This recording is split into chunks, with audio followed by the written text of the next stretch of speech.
ओम नमः शिवाय। हर हर महादेव। वीणा Deepak Soni YouTube channel में आप लोगों का स्वागत है।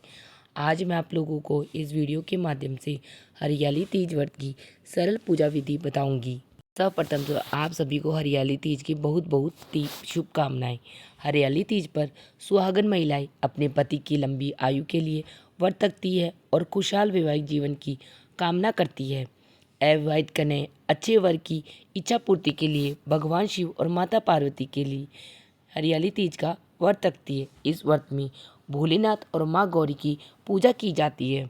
हर साल हरियाली तीज का व्रत श्रावण मास की शुक्ल पक्ष की तृतीया तिथि पर रखा जाता है। अखंड सौभाग्य की प्राप्ति के लिए रखे जाने वाले इस व्रत में पूरे मनोभाव से भगवान शंकर और माता पार्वती की पूजा की जाती है। तो इस बार हरियाली तीज व्रत 17 जुलाई रविवार के दिन रखा जाएगा। तो मैं आप सबको लोगों को हरियाली तीज की सरल पूजा विधि बताती हूँ। सर्वप्रथम हरियाली तीज पर हम भगवान महादेव और माता पार्वती की मूर्ति बनाएंगे। और आपको पता है किसी भी पूजा में गणेश जी भगवान का तो सर्वप्रथम स्थान होता है, तो हम गणेश जी भी बनाएंगे। तो आप सब ये पार्थिव शिवलिंग ये सभी मिट्टी से बनाना। मिट्टी साफ़ सुथरी होनी चाहिए। उसमें थोड़ा सा गंगा जल, थोड़ा सा दूध, कच्चा दूध गाय का और देसी घी को मिलाकर हम भगवान महादेव और माता पार्वती और गणेश जी भगवान का रूप देके इस परिवार भगवान महादेव पार्वती और गणेश जी बना लेंगे। उसके बाद में चौकी लेंगे, तो चौकी पर गंगा जल छिड़क के चौकी एकदम से साफ कर लेंगे। आप लाल रंग, पीला, सफ़ेद जो भी वस्त्र आप बिछाना चाहो भगवान की चौकी के नीचे, तो आप हरियाली तीज पर बिछा लेना। ये मैंने श्वेत वस्त्र लिया। उसके बाद में भगवान शिव परिवार की प्रतिमा को विराजमान दिया पुष्पों का आसन देकर। उसके बाद में मैं कलश स्थापना कर रही हूँ। अष्टकमल चावल का अष्टकमल बनाकर आप ये कलश स्थापना कर भी सकते हो या इसको स्किप भी कर सकते हो। तो उसके बाद में मैं अष्टकमल चावल से बना रही हूँ। उसके बाद में शुद्ध गंगा जल डाल के मैंने कलश को स्थापित कर, आप कलश तांबा, पीतल या मिट्टी किसी वाले, उसके बाद में मैंने उस कलश के मूली बांध दी है और उसको स्वस्तिक बना दिया है। आप सबको पता है स्वस्तिक का अत्यधिक महत्व है। उसके बाद इसके अंदर हल्दी, गांठ, सुपारी, फूल, अक्षत, पैसे ये सभी डाल दिए, क्योंकि 5 चीज़ें कलश में स्थापना में डाली जाती है। उसके बाद में कलश को ढक देंगे और उसके ऊपर मैं नारियल को आप मूली लगाकर भी विराजमान कर सकते हो या चुनरी भी उड़ा सकते हैं। उसके बाद में हम दीपक को प्रज्वलित करेंगे, क्योंकि किसी भी पूजा में सर्वप्रथम अग्नि साक्षी होती है। तो हमने दीपक की पूजा करके दीपक को प्रज्वलित कर लिया है। उसके बाद में माता रानी को भाव स्वरूप जल के छिट्टे दे देंगे। उसके बाद में इस दिन आप हरे वस्त्र, हरी चूड़ियाँ ये अवश्य श्रृंगार करें। उसके बाद में पार्थिव शिवलिंग के रूप में भगवान महादेव, गोरा माता, गणेश जी भगवान को विराजमान कर लिया मैंने, जिससे उनको स्नान कराया। वह नीचे की तरफ आ जाए तो मैंने पहले शुद्ध जल गंगा जल से स्नान कराया गणेश जी भगवान, माता गौरा, भगवान महादेव को। फिर सभी को मैं पंचामृत स्नान करा रही हूँ। पहले गणेश जी भगवान, माता गौरा, फिर भगवान महादेव को ओम नमः शिवाय मंत्र का जाप करते हुए आप अभिषेक करें। उसके बाद में पुनः शुद्ध जल गंगा जल से अभिषेक किया है। इस प्रकार हम भगवान महादेव सभी को स्नान करा देंगे। उसके बाद में भाव स्वरूप मैंने सबको जल के छींटे मार दिए हैं, तस्वीर को सभी को। उसके बाद में भगवान महादेव, माता पार्वती को मैं वस्त्र रूपी कलावा अर्पित कर रही हूँ। आप जनेऊ भी अर्पित कर सकते हो। उसके बाद में सर्वप्रथम मैंने माता को चुनरी भी अर्पित कर दी है। और उसके बाद में सर्वप्रथम हम गणेश जी भगवान को चंदन का तिलक करेंगे। कार्तिकेय जी, भगवान महादेव और भगवान महादेव का त्रिपुर बनाएंगे और माता गौरा को रोली का तिलक करेंगे। इस प्रकार हम सर्वप्रथम प्रतिमा में विराजमान सभी भगवानों की पूजा कर लेंगे। उसके बाद में हम गणेश जी भगवान को सर्वप्रथम वस्त्र रूपी जनेऊ कलावा आप अर्पित करना, क्योंकि किसी भी पूजा में सर्वप्रथम गणेश जी भगवान की पूजा की जाती है। तो गणेश जी भगवान को मैं वस्त्र रूपी जनेऊ अर्पित कर रही हूँ। आपके पास कलावा तो जनेऊ ना हो तो आप कलावा भी अर्पित कर सकते हैं।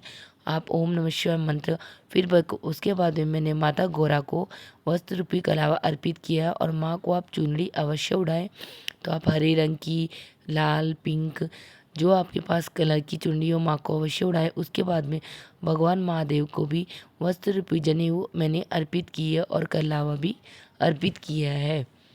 उसके बाद में गणेश जी भगवान को मैंने चंदन अर्पित किया है, क्योंकि सर्वप्रथम गणेश जी की पूजा तो उसके बाद में माता गौरा को मैंने रोली से तिलक किया है। उसके बाद में भगवानों को सबको अक्षत अर्पित किए हैं। उसके बाद में भगवान महादेव का त्रिपुंड बना रही हूँ, क्योंकि भगवान महादेव की पूजा में त्रिपुंड का अत्यधिक महत्व है। तो आप ईयरबड होता है उसकी सहायता से भगवान महादेव का सुंदर से सुंदर श्रृंगार कर सकते हैं। तो मैंने भगवान महादेव का इस ईयरबड की सहायता से श्रृंगार किया है।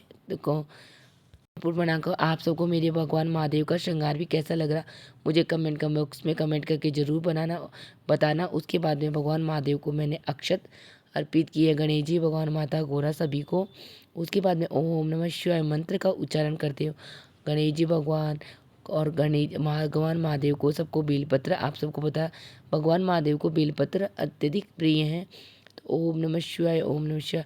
पहले मैंने गणेश जी भगवान को बेलपत्र अर्पित किया, फिर माता गौरा को, फिर भगवान महादेव को। इस प्रकार ओम नमः शिवाय, ओम नमः शिवाय मंत्र का उच्चारण करते हुए आप भगवान महादेव को बेलपत्र अर्पित करना।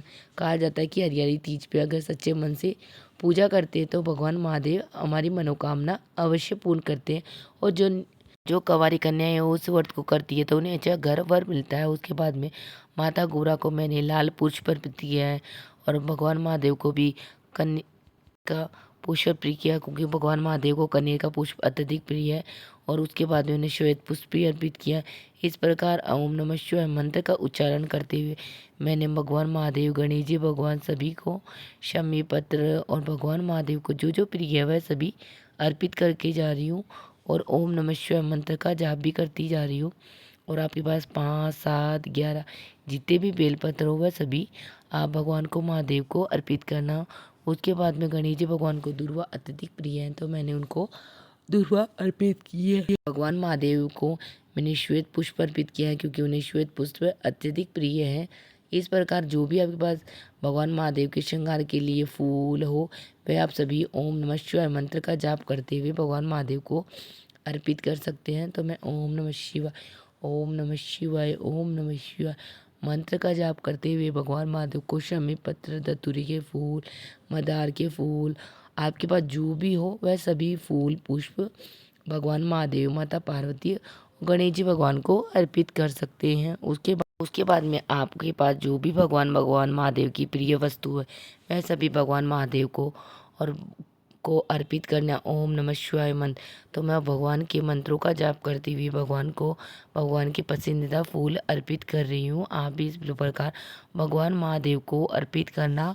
उसके बाद में भगवान माता पार्वती को, गौरा को हम 16 श्रृंगार की वस्तुएं अर्पित करेंगे। तो आप 16 श्रृंगार की वस्तुओं में हरी चूड़ियाँ अवश्य लेना, क्योंकि सावन के महीने में हरे कलर का अत्यधिक महत्व है। तो मैंने माता के लिए हरे रंग की चूड़ियाँ ली है, जो मैं माता को अर्पित कर रही हूँ। उसके बाद में काजल, बिंदी, रोली, मूल, इस प्रकार सुहाग के 16 श्रृंगार लूँगी। आप यह सभी माता रानी को, माँ को इस प्रकार अर्पित करने के बाद में हम माँ को सिंदूर चढ़ाएंगे। और उसके बाद में माता से सिंदूर लेने को ये नियम होता है, जिससे माता पार्वती से प्रार्थना की जाती है। जिस प्रकार आपका अखंड सौभाग्यवती का आशीर्वाद है वही आशीर्वाद आप हमें देना है। तो इस प्रकार माता गौरा को जितनी बार आप सिंदूर चढ़ाओगे उतनी बार सिंदूर आपको माता से लेना होता है। तो मैंने माता को 5 बार सिंदूर चढ़ाया और माँ से 5 बार सिंदूर लिया और माँ से प्रार्थना की कि आपकी तरह हमारा जोड़ा भी हमेशा बना रहे। उसके बाद में माता रानी को मेहंदी लगानी है, और आप अपने भी पहले हाथ में मेहंदी, बची हुई मेहंदी आप अपने लगा लेना। तो इस प्रकार माता को मेहंदी लगा देंगे। आपने माता रानी को जितनी भी सुहाग का सामान अर्पित किया, काजल, बिंदी, ये सभी माता को लगा के आप अपने भी लगा लेना, क्योंकि इससे अच्छा होता है। तो इस प्रकार माता को मैंने 16 श्रृंगार की वस्तुएं अर्पित की है। श्रृंगार का सामान अर्पित करने के बाद में भगवान को भोग लगाएंगे। तो मैंने भगवान गणेश जी, भगवान सर्वप्रथम कार्तिक, माता गौरा और भगवान महादेव सभी को मिश्री और ड्राई फ्रूट्स का भोग लगाया है। उसके बाद में आपके पास जो भी ऋतु फल हो उसका भोग आप अवश्य लगाएं। तो मैंने भगवान महादेव, माता गौरा और गणेश जी भगवान सभी को फ्रूट्स का भोग लगाया है। उसके बाद में सावन की तीज पे घेवर का अत्यधिक महत्व, तो माँ को आप घेवर का भोग अवश्य लगाएं हरियाली तीज पे। तो मैं भगवान माता पार्वती को घेवर का भोग लगा रही हूँ। का भोग लगाने के बाद में हरियाली तीज की व्रत की कथा कहानी सुनेंगे। तो मैंने एक फूल हाथ में ले लिया और कहानी सुन रही हूँ। कहानी सुनने के बाद में मैंने भगवान महादेव माता पार्वती को पुष्प अर्पित कर दिया और भगवान से प्रार्थना की है, अगर मेरी पूजा में कोई कमी या गलती हो गई है तो आप मुझे क्षमा याचना करना। उसके बाद में हम धूप जलाएंगे और भगवान महादेव, सर्वप्रथम गणेश जी भगवान की आरती करेंगे।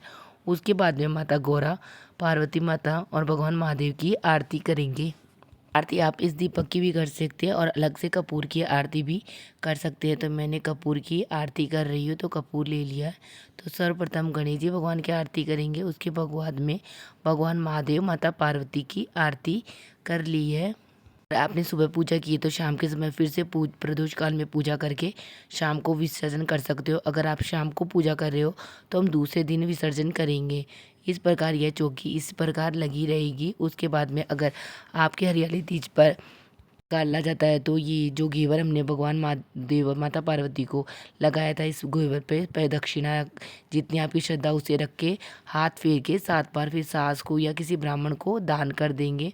तो इस प्रकार उसके बाद में हम झूला झूल के आएंगे और उसके बाद में आप सोचोगे हरियाली तीज पे हम इस चौकी का विसर्जन कैसे करेंगे। तो मैं यह अभी आप सबको बताती हूँ। भगोने में शुद्ध जल मिला के गंगा जल ले लेंगे। तो उसमें सर्वप्रथम गणेश जी भगवान का विसर्जन करेंगे, बाद में माता गौरा का, फिर भगवान महादेव का। तो ये विसर्जन करने के बाद में यह किसी भी गमले पौधे में जल डाल सकते हैं। बस आप ध्यान रखना है ये गमला तुलसी का वृक्ष नहीं हो। उसके बाद में जो पुष्प डाले थे उन सभी का भी विसर्जन कर देंगे और भगवान महादेव को पानी की छिट्टी लगा के उनका भी करा देंगे, विसर्जन कर देंगे और प्रतिमा को फिर से पुनः मंदिर में विराजमान कर देंगे। चौकी ये सभी और ये जो कलश रखा था उसे हम चंद्रमा या सूर्य भगवान को अर्घ देंगे। जो चावल के दाने रखे थे इसमें और दाल चावल के दाने बनाकर हम किसी को दान कर सकते हैं और भोग हम सभी ग्रहण कर लेंगे। इस प्रकार हम चौकी का विसर्जन कर देते हैं। इस प्रकार हरियाली तीज पर आप सरल तरीके से माता गौरा, गणेश जी भगवान और भगवान महादेव का अभिषेक और पूजा कर सकते हैं। हरियाली तीज पे व्रत कई लोग तो सुबह फलाहार करके शाम को एक टाइम खाना खा के कर सकते हैं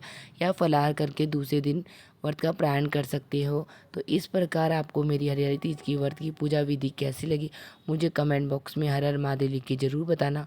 और वीडियो पसंद आई तो वीडियो को लाइक कर लेना और चैनल को सब्सक्राइब कर लेना, आने वाली वीडियो का नोटिफिकेशन आप लोगों को मिल सके। वीडियो देखने के लिए आप सभी का धन्यवाद। हर हर महादेव। मिलते हैं नेक्स्ट वीडियो में।